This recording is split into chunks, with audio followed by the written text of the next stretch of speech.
Please be seated momentarily. It's my honor to invite up Todd, Kaye, to share some reflections on our trip as well. And Todd, I understand you're going to share about our Shabbat celebration in Uganda.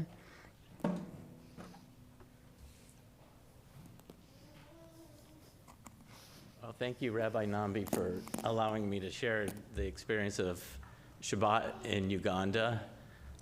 Actually, to Yael's family, I'd be more than welcome if she joined me on the bima, because that was one of the real joys of Shabbat in Uganda. All the kids, both welcoming us and participating and being there. So if she wants to come up, I would love it. And I have to make it clear right from the beginning that my words aren't going to be able to even come close to describing what it was like to be in Uganda and to experience Shabbat in Uganda. Our group was 20 relatively affluent people, white people from Silicon Valley, high tech, traveling over 10,000 miles to the middle of Africa to share experiences with the Abba Yudaya community, who in contrast live in very rural villages. As Debbie mentioned, even one of their synagogues doesn't have electricity. And I thought, we couldn't be more different, but I was really eager to share a different type of Jewish experience. So looking forward to the trip very much. And we had the privilege of sharing Shabbat with 3 different of the Abba Yudaya communities. The first community, Debbie has already talked a little bit about. It's in northern Uganda, very rural and isolated, over 200 miles from any other Jewish community. As Debbie mentioned, the greeting they gave us was amazing. It turns out that before our trip, they had only had 2 visitors in the past 2 years. So they were more than happy to welcome us, dancing, singing, and I agree with you, Debbie, is a welcoming that I've never had before.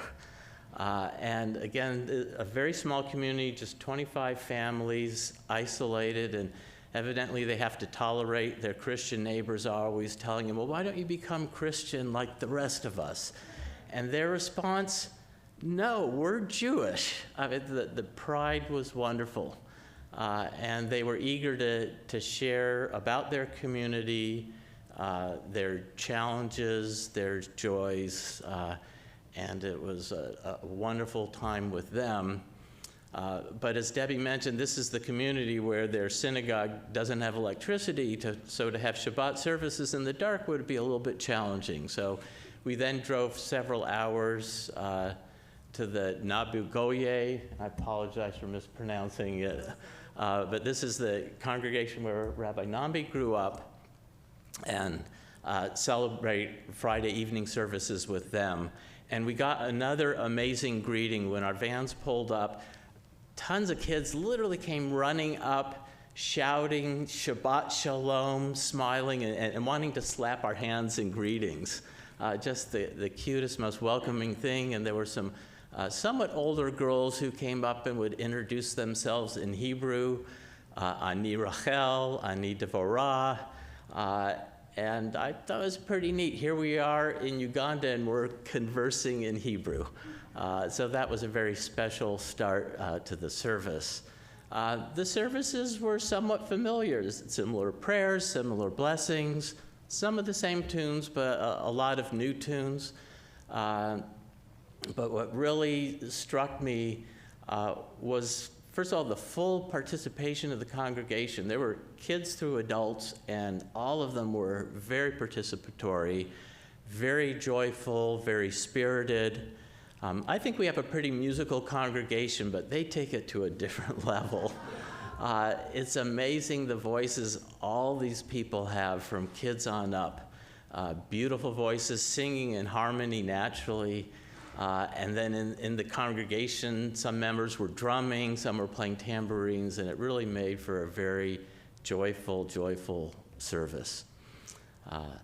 The next day, we went to a different community, Kfar Rishon, and celebrated Shabbat morning services with them. We were running a little bit behind, so they had already started services when we got there. So when we came in, I said to my wife, Julia, well, here's some seats we can sit at. And she turned to me and said, all the women are on one side and all the men are on another side. And I said, no, this is a Reformed congregation. We can sit together. And she goes, look around. And sure enough, all the women were on the left and all the men were on the right. It turned out this was a tradition that they enjoyed keeping. Even though their religious leaders were trying to get them to mix, they liked it. So they've continued that. And I think I learned, they call Reformed, Conservative, Orthodox. I think it's all actually pretty similar. The services, however, were very egalitarian. There were as many women helping lead the service as there were men. And again, another joyful service filled with music and dancing and a lot of spirit. They had a bigger building for their congregation, but it was overflowing with people. Again, lots of kids there as well as adults. And it turned out there were two other congregations who drove, somehow got there literally from hours away because they wanted to celebrate with us. And that's just the sort of sense of community that they're longing for and why they welcomed us so much. They called us angels for visiting. I think they were the angels with the way they treated us, but they were really seeking that community. It was wonderful. So after these experiences, I realized I was wrong. We're with them on Shabbat. The prayers were the same. The blessings were the same. It's the same Torah, the same love of Judaism. And I learned that one of the beauties of our tribe and the beauties of Shabbat is you can be anywhere in the world and it feels like home. And it really did. Now, I would be remiss if I didn't mention to all of us how fortunate we are to have Rabbi Nambi as one of our leaders. We don't have a clue of all what she does.